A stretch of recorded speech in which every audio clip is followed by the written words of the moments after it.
I'm going to be paranoid about that the whole video.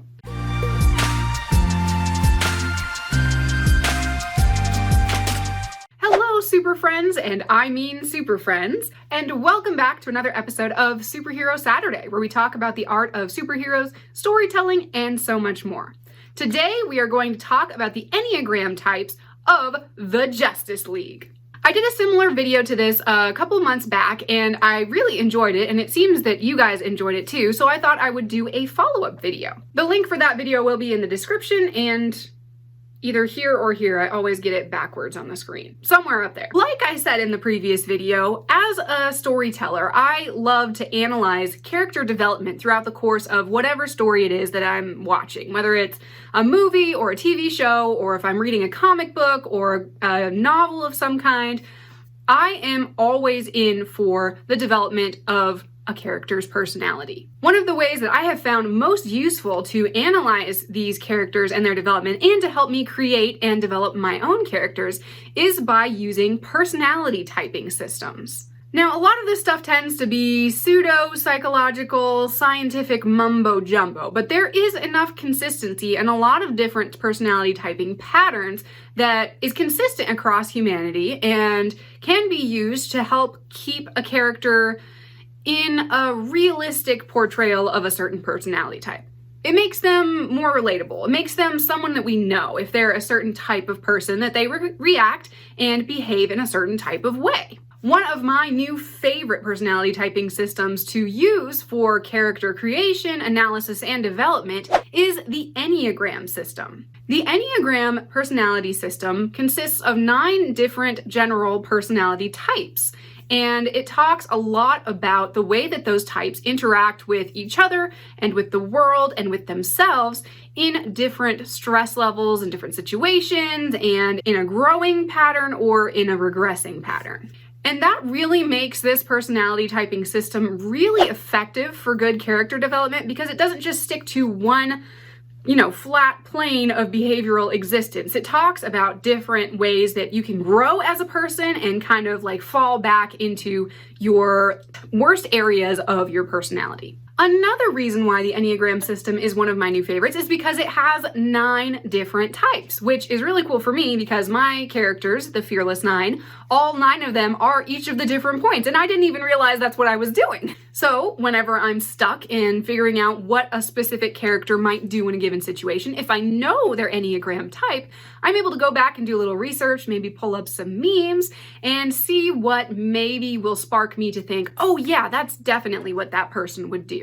Now, the Enneagram system is even more in-depth than that, because even though there are 9 different personality types in their numbers, there is also a thing called wings, where your personality type will skew one way or the other toward the next 2 numbers on the diagram, so that there are actually 18 different Enneagram types. Some people would argue that there are those characters that are not one wing or the other, but really just central, but in my research, it kind of seems like the wings are pretty solid, and it helps, make the character a little bit more in depth. So I like to think about the 18. For example, I personally am a type 1 wing 9 Enneagram personality. That means that I am a clear moral perfectionist. I like to do the right thing at all times. But sometimes I do like to lean back and be a little bit more away from a situation. I like to deal with things from a bigger picture, a bird's eye view, or I like to do things in a more artistic and idealistic manner. And sometimes I do just prefer to sit around in my pajamas, which is a very type 9 thing to do. So I have the combination of the dominant 1 personality type of moral perfectionism, but I have a lot of type 9 tendencies that influence that and make those a little bit different. For a comparison, my mom is a type 1 wing 2. Hi, Mom! She is clearly where I got my sense of justice from. She is very about the right thing to do, and if you are going to do something, you might as well do it right. But on the other hand, she wings to number 2 because she is a lot more people-oriented than I am. She doesn't mind getting her hands dirty and helping people out exactly where they are, and she's really just kind of a people person. So those type 2 characteristics are apparent in her type 1 personality, and so we call her a type 1 wing 2.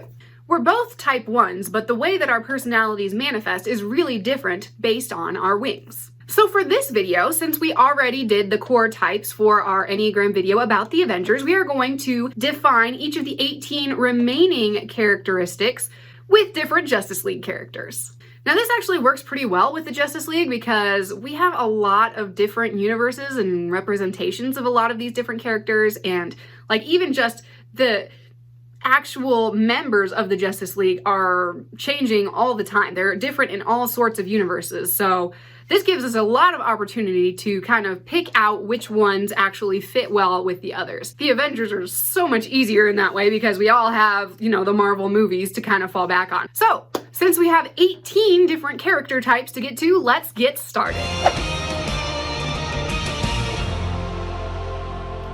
So we are going to start out with the type 1s, which are the moral perfectionists. Our one wing 9 character I've decided is going to be Supergirl. Now, Supergirl gets portrayed in a lot of different ways, and sometimes it seems that she could be an 8 with her really brash attitude, but for this video, I think that I really like seeing her portrayed as a one wing 9.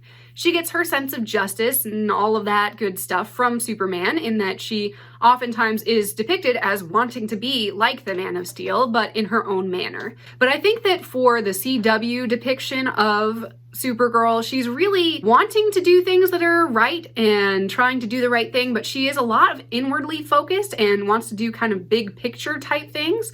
For example, with her job in journalism or whatever she's trying to do, I think that she's trying to find a spot where she can do her little thing and then go back to doing whatever it is she wants to find her own personal happiness. Yes, she will do whatever it takes to make things right, but at the end of the day, she really just wants to do what makes her happy. And that's why she is a one wing 9. Superman, on the other hand, is a clear one wing 2, because I think that this is what most people consider to be the classic superhero personality type. Things are either right or wrong, and you have to do what you can to make the world right. But also have to remember that making the world right means making the world right for all sorts of different people. Superman is one of those characters that I think is portrayed best when he is doing everything he can, from big scale saving the galaxy or the universe to a small scale of helping an old lady with a cat stuck in a tree. He's classic Kansas farm boy, goody two-shoes type of guy, and will help you move or give you some sugar or also maybe stop Lex Luthor from taking over the world. Because why would you do anything else? That makes Superman our type 1 wing 2. The next character on our journey around the Enneagram circle is Wonder Woman, who I think is portrayed best as a type 2 wing 1. A lot of people tend to think that she's like a fighter and she is really a warrior type princess, but in the new movies, she really is just about people. She is in love with people. As you can see from like her trips around town, the first time she ever sees a baby, she is just totally over the moon. And I think that her connection with people on that really relational level, she just wants to take care of them, is what makes her a core type 2. But she does have that one streak where she feels like she has to make things right with the world, and that's what makes her a superhero. Therefore, she is our type 2 wing 1. I had a little bit of a difficult time with this next one, but I think I got it figured out. So our type 2 wing 3 is going to be Zatanna. I've seen a couple of different interpretations of her, but most of the time she is portrayed as a performer. She is an illusionist after all, not to mention a magician or whatever she is. So she really considers what's going on with the people who are watching her. She is aware that there are eyes on her, and she likes to make sure that the people in the audience are happy and entertained. She does want to take care of people, especially the people that she loves, so that's what makes her a 2, but her performance aspect really makes her a 3, because she would not be out of character to talk a bad guy into trapping himself. That's just the way she rolls. She knows how people think, and she can use that to her advantage. That's why Zatanna is our 2 wing 3. Now, a lot of people don't know this next character, but he is hilarious, and I love seeing stories about him. His name is Booster Gold, and he actually had a whole episode dedicated to him in the Justice League Unlimited cartoon, which was hilarious and awesome, and I loved it. The character Booster Gold is a 25th century janitor who travels back in time to the 21st century to fight crime and essentially become a famous superhero. Because that's a lot cooler than being a janitor, right? That's what makes him a clear type 3. Type 3s are really about leaving a legacy, about doing something really impactful, about being famous and doing what everyone thinks is great. Booster Gold is also really a people person, so I think that this makes him a 3-wing 2. He wants to do things that are going to make history and make a name for himself, but really he just wants to be loved and adored by people. And that's a clear 2 type thing. That makes Booster Gold our type 3 wing 2 character. Next, we have our type 3 wing 4, which I have pegged as Green Lantern Hal Jordan. There's a couple different iterations of the Green Lantern, and I unfortunately have to remember Ryan Reynolds as that too. I like him a lot better as Deadpool, personally. Hal Jordan's Green Lantern is really a guy who is a fighter pilot type guy who just wants to be a maverick and do cool things and be kind of reckless and brave and do things that nobody else would. So I think that makes him a type 3 because he wants to do things that make him famous in his own sphere. But he also is really creative and he likes his aesthetic. So I think that that really pegs him as a 3-wing 4 because it takes a lot of that creativity and will to be able to be the Green Lantern. He is ridiculously comparative and also very creative, but he is also defined by his accomplishments. So being a superhero really fits well for him because that is a big win, being a good guy. So that bold, fearless creativity is what makes Green Lantern Hal Jordan our 3-wing 4. On the flip side, we have type 4 wing 3, which I have pegged as the Huntress. This is another slightly obscure character. She's related to Batman, but the general story for her goes that her parents were murdered by the mob and she started to become a super vigilante, really, hardly a superhero, and she is taking vengeance and justice for herself. Type 4s are usually characterized by being very emotional and very self-focused, but when it's combined with a type 3 for a wing, those type 4s become real self-starters. They do what needs to be done, they get things accomplished, and they're really assertive about getting things done. That works really well for Huntress because while she is really embroiled in her own personal world, she is not holding back about doing what needs to be done, about getting justice for her own family, and really finding that sense of self-definition that comes from becoming an identity that is about restoring balance to her world. So that makes Huntress our 4-wing 3. The next character we have could be argued in a couple of different directions because Green Arrow, who is going to be our type 4 wing 5, is portrayed pretty differently in my experience in different universes. For example, we do have him in the CW universe as this kind of dark, brooding, kind of aesthetic type guy who's really inward focused and very 4-like. But in other iterations, like in the Smallville universe or even in the Justice League Unlimited cartoons, he is very charismatic. He's very personable. He's really kind of almost like funny type, which is a little weird. But I kind of really lean on the CW version when I'm talking about Green Arrow being a type 4 wing 5.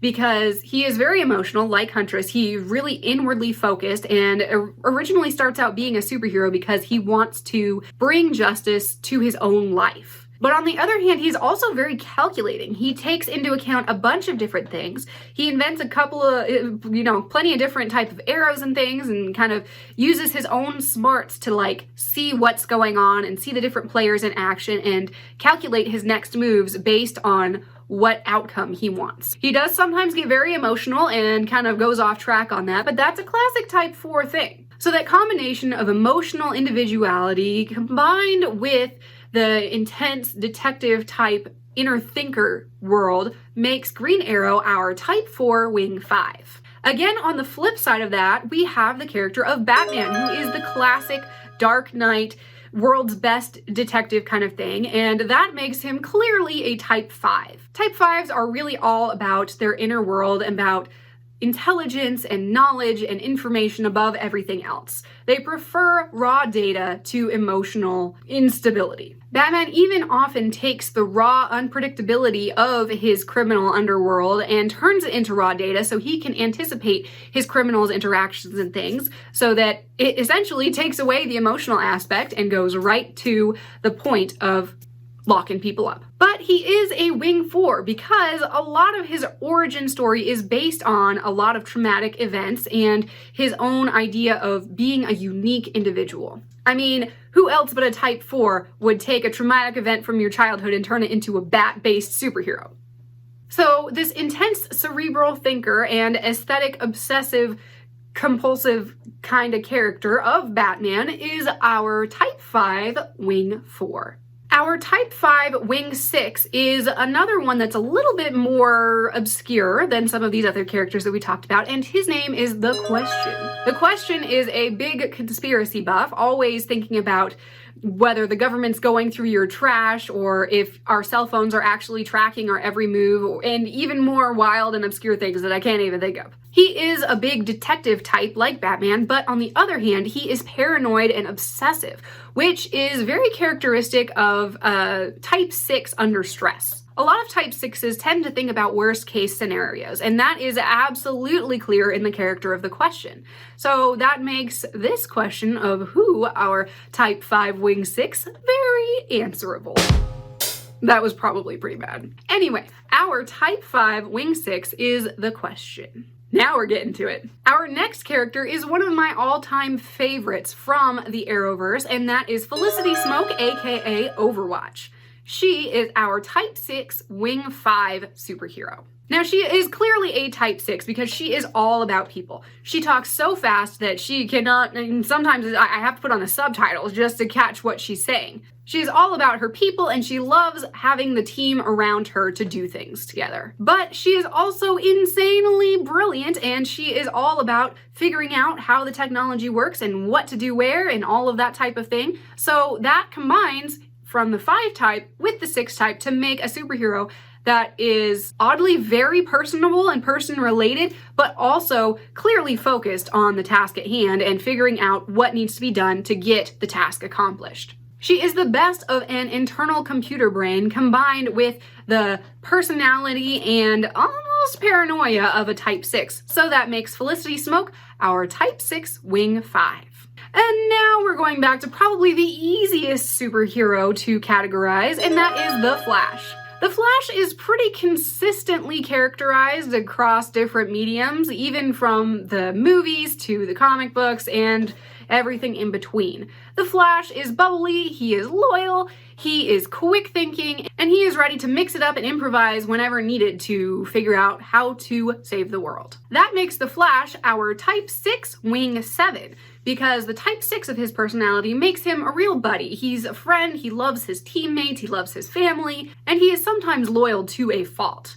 But on the other hand, when he needs to go quickly out into battle and something goes wrong, he is quick on his feet to come up with a new solution. This combination really makes absolute sense and makes him a very cohesive character because he's both literally and figuratively quick, and that's what makes him a type 6 wing 7. And now we get to talk about my favorite superhero, and that is Static Shock! Static Shock is one of the newest superheroes to make it into the Justice League canon, mostly because of his awesome and award-winning animated show back in the early 2000s, which featured a lot of crossovers into the Justice League universe. Static Shock is one of those superheroes that is very quick-witted and really right on the money with a lot of superheroic banter that will make you laugh and cringe at the same time. He is very spontaneous, he is very personable, but he also knows that in the end, people are just people.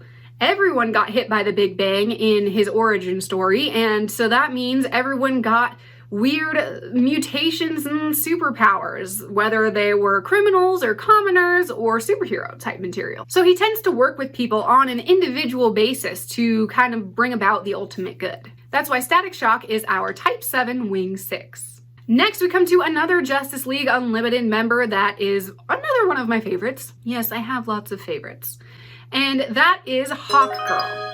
I did have a little bit of a hard time placing her, but I think I ended up with the right position for her, which is a type 7 wing 8. Wing. She is very comfortable with spontaneity, with things going wrong, with whatever happens in the world. When she is in the heat of battle, if she needs to do something different, she takes her mace and she hits it a different direction. She is down to have a good time wherever that is, and she is easy to work with on the fly, but more often than not, she has one pattern of attack, which is to hit the thing with another thing and see if that works. That brute force aspect of her personality is really the wing 8 interacting with her type 7. So that makes her our type 7 wing 8. Now on to our type 8 superheroes, and the first one we are going to talk about is Aquaman. Aquaman has a storied past and is often portrayed as either overly comedic or overly serious. And by comedic, I don't mean he's trying to be funny. I mean that we as the audience find him ridiculous. A lot of times he is depicted on the weird guy in the orange costume riding on some dolphins going ee, ee, ee, ee, ee. Apparently I can't make a dolphin noise. There we go. But in a lot of comic books and in the animated series and in the New Justice League, he is really depicted as a very serious character. He does have a little bit of a dry humor every now and then, but when it comes down to it, he does not take crap from anybody. He just wants to do what he wants to do, which I think makes him a really easy to identify type 8 wing 7. The type 7 gives him the spontaneity and the freedom to do whatever the heck he wants, but the type 8 is really the core part of his personality that makes him unafraid of anybody else, not worried about doing things wrong, kind of just doing whatever he thinks that he should do.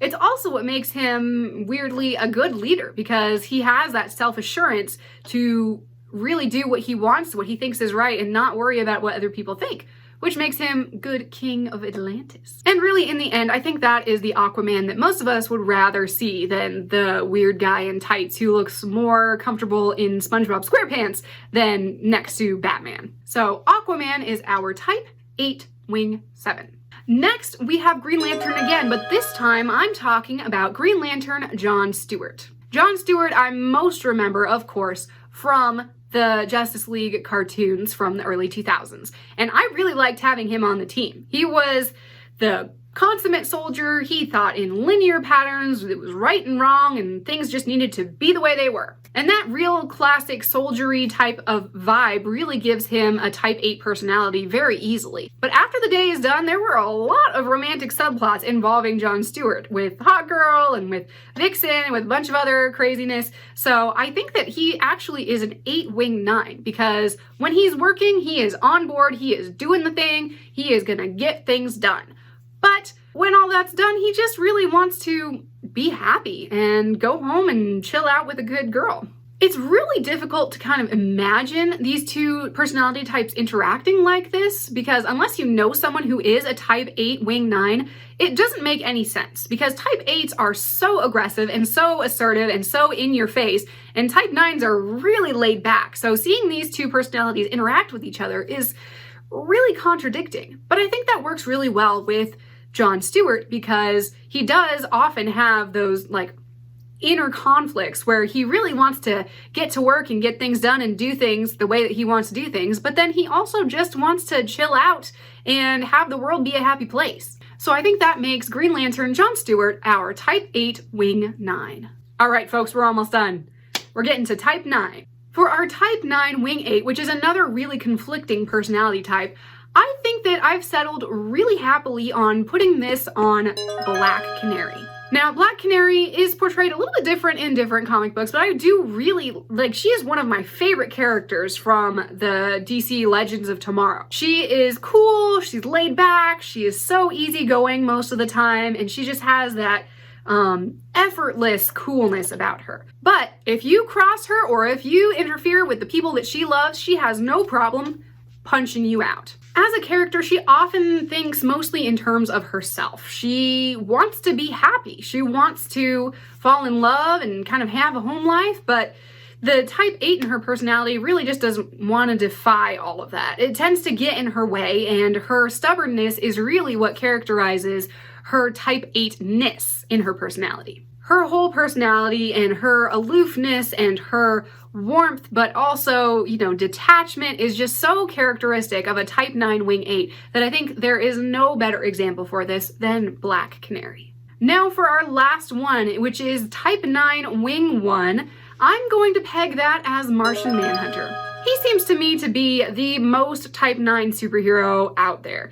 He really just is alone in the world, and while he misses his home planet and stuff, he really just kind of wants to be left alone. In the Justice League animated show from the 2000s, Martian Manhunter is usually seen in the Watchtower. That's usually where he likes to hang out.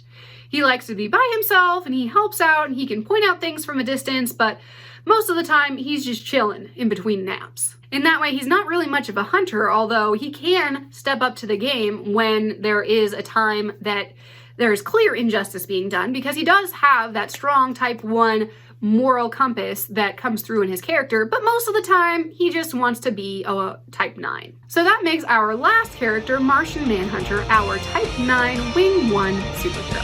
Oh, that may actually be a long video, guys. Thank you for sticking with me through this, because I had a lot of fun with it. This personality typing system really gets into the nitty-gritty of different types of character developments, and I think that it opens up storytelling in a way that is realistic, but also it gives us a wide variety of different personality types to choose from and to develop and to swing with when we're figuring out where this character is going to go in the story. And that is so cool. I love having that type of opportunity. Are there different DC superheroes out there that you think would fit better in different personality types? If so, go ahead and put those in the comments below. And if you are one of these Enneagram types, put that down as well, because I like to see where y'all are coming from. Thanks again for sticking it out for the course of this video. If you liked it, go ahead and give us a big thumbs up. And if you want to see more superhero related content every single Saturday, go ahead and hit that subscribe button. If you want to support us even more by joining the team, go on over to our Patreon page where you can support us directly.